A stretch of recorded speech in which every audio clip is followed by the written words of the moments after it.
Fala galerinha do YouTube, Teacher Juan tá de volta, dessa vez com um assunto super especial que eu tenho certeza que você tem muita dúvida. Ou você nem nunca ouviu falar. Já ouviu falar em defining e non-defining relative clauses? Não?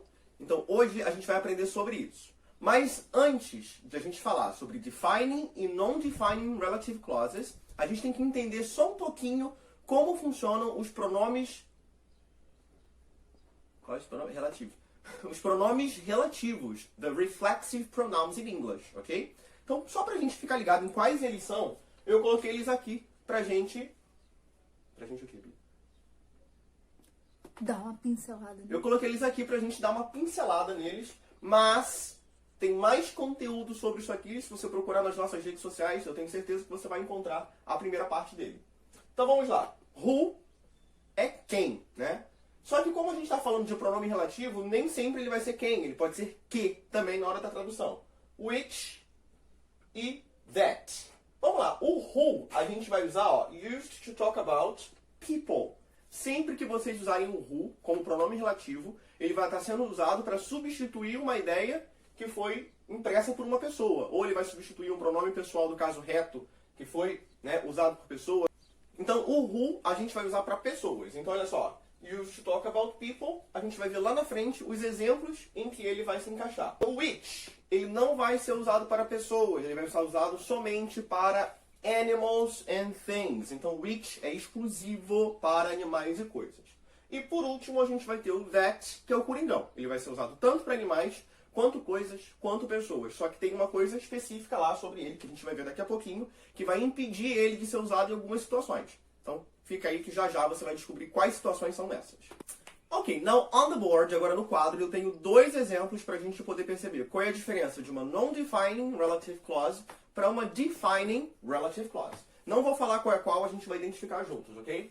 Então a primeira a gente tem assim, ó. Bill Gates, do you know who is Bill Gates? Vocês sabem quem que é o Bill Gates? Acho que sim, né? Então, Bill Gates, who was Microsoft founder, is one of the richest men alive. Então, again, everything. Bill Gates, who was Microsoft founder, is one of the richest men alive. Então, Bill Gates, que é o fundador da Microsoft, é um dos homens mais ricos vivos. Beleza, mas vamos lá. Será que eu preciso saber que o Bill Gates é o fundador da Microsoft para eu saber que ele é o Bill Gates? Não, né? Então, beleza. Fiquem com essa informação na cabeça que agora a gente vai para outra frase e aí vocês vão me dizer qual é a diferença. E a segunda frase a gente tem assim, ó. The man, e aqui eu tenho os dois pronomes relativos. Who ou that. Tanto faz. Então, the man who, or that, was interviewed yesterday, won the elections for president.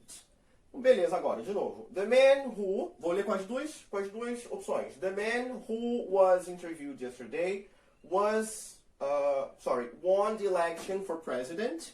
E the man that was interviewed yesterday won the elections for president. Dá pausa no vídeo agora e me diz aí embaixo nos comentários qual das duas formas, o who ou that, vocês acham que é certa para essa frase.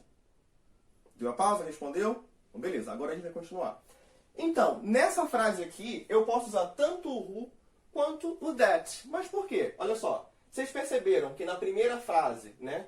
Isso aqui que está com o who, isso aqui que está com o who e com o that, a gente vai chamar isso aqui de relative clause. Ela é a relative clause. O que seria clause em português? É o equivalente a sintagma. Um sintagma é um pedaço de uma frase, certo? Então, se esse aqui é um sintagma relativo, quer dizer que ele é a parte da frase que vai vir com o pronome relativo pra gente, ok? Percebam que o sintagma relativo nessa frase aqui, ó, ele é separado por vírgulas. Então, isso quer dizer, sempre que vocês virem as vírgulas na frase, isso quer dizer que aquilo é uma non-defining relative clause. Por que isso é uma non-defining relative clause? O que significa non-defining relative clause? Seria um sintagma relativo que não define o valor da frase, que não vai definir o significado da frase. Então, se eu tirasse essa informação aqui, who was Microsoft founder, eu acabei de perceber que falta uma informação aqui, Microsoft's founder. Oi. Ah, tá. Esqueci aqui, desculpa. Então, nessa frase aqui que a gente tem, Bill Gates, who was Microsoft, agora que eu percebi, tá erradinho aqui, ó, falta um apóstrofo S, Microsoft's founder, is one of the richest men. Se a gente tirar isso aqui, vai ficar assim, ó. Bill Gates is one of the richest men alive. Bill Gates é um dos homens mais ricos vivos.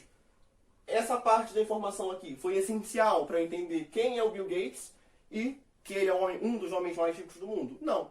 Então, por isso que ele é uma non-defining relative clause, porque ela não define o sujeito, certo? E aí aqui embaixo a gente não tem vírgulas, tá vendo? O sintagma relativo, ele está sem vírgula. Então isso quer dizer que ele é uma defining relative clause. Quando está sem vírgula, ele é um defining relative clause. Vamos entender por quê. Então, the man, vou usar só com who. The man who was interviewed yesterday won the elections for president. Se eu tirar a informação aqui, né, que foi especificamente o homem que eu entrevistei ontem, vai continuar com o mesmo sentido da frase? Vai ficar assim, ó. O homem ganhou as eleições para presidente. Que homem, certo? Então, essa parte da informação aqui, onde eu falo que eu entrevistei ontem, who was interviewed yesterday, que foi entrevistado ontem, ela define o sujeito. Ela vai dizer pra gente qual foi a ação do sujeito em relação a essa frase aqui. Então, por isso que ela é uma defining relative clause. E aí vocês perceberam que na defining relative clause eu usei tanto o who quanto o that. Por que a gente faz isso? Porque como ela é uma defining relative clause, ela já tem um valor definido, eu posso usar o pronome that, que é o coringão, certo? Se eu usar o that aqui em cima, vamos lá, o that ele já não é um pronome relativo definido, ele é um pronome relativo indefinido, porque ele é um coringa, ele serve tanto para um quanto para o outro. Imagina se eu coloco um pronome relativo indefinido numa frase que é non-defining. Eu tenho dois valores não definidos na mesma frase, ou seja, ela fica praticamente nula, sem valor nenhum. Então é por isso que quando eu tiver vírgula, ou seja, non-defining relative clause, eu só posso usar who ou which. Nunca vou usar o that, certo? E quando eu tiver uma defining relative clause, aí eu fico livre. Eu posso usar who, se for pessoa, ou that, para substituir, which, se for animais e coisas, ou that também para substituir. Mais uma coisinha importante. Quando vocês encontrarem o pronome relativo, se depois do pronome relativo não tiver um verbo, o que não é o nosso caso aqui, nos dois exemplos a gente tem verbo, se não tiver verbo, vocês vão poder omitir esse pronome relativo, ele vai poder sumir da frase.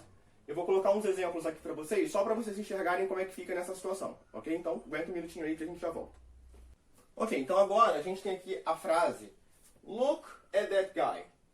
He is the new student that, or who, I told you about. Então, olha aquele cara. Ele é o novo aluno que, ou de quem, eu te falei sobre, certo? Então aqui, quando eu tenho um pronome relativo aqui, primeiro vamos identificar se isso é uma defining ou non-defining relative clause. Vocês já sabem que é defining porque eu coloquei os dois pronomes relativos, mas vamos observar só para vocês terem certeza. Então é só, look at that guy. He is the new student. Aí aqui é o sintagma relativo, né? That I told you about. Se eu tirar that I told you about, né, que eu te disse sobre, que eu te falei anteriormente, e eu falar só assim, ó, olha aquele cara, ele é o novo aluno. Eu vou entender que ele é o novo aluno que tinha sido mencionado antes?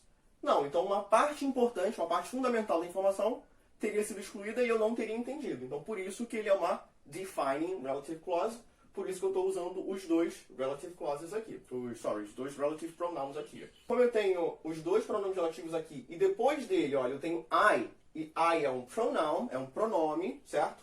Ele não é um verbo. Eu vou poder simplesmente, ó, omitir os pronomes relativos aqui se eu quiser. Não deixou de ser um sintagma relativo, eu só omiti o pronome. Look at that guy, he is the new student I told you about. Ele é o novo aluno que eu te falei sobre. A gente omitiu o que, mas de qualquer forma, quando a gente traduz e quando a gente entende a expressão, ele continua funcionando do mesmo jeito. Só a regra de que quando não tem um verbo depois, qualquer palavra que não seja verbo, vai permitir que a gente omita esse pronome relativo, ok? So guys, that's all for today. Eu espero que vocês tenham gostado e curtido o nosso vídeo. Se inscrevam no nosso canal, aperta o sininho para receber as notificações de quando a gente postar conteúdo novo. Também vai lá no nosso Instagram. Também vai lá no nosso Instagram, @speakyouup, curte as nossas publicações, compartilha, salva, mostra para os amigos, vai no nosso Facebook também, @speakyouup, tem o nosso canal no Telegram, tem vários meios para você entrar em contato com a gente, chegar na sua fluência da melhor forma possível. Então é isso aí, vai lá! Tchau!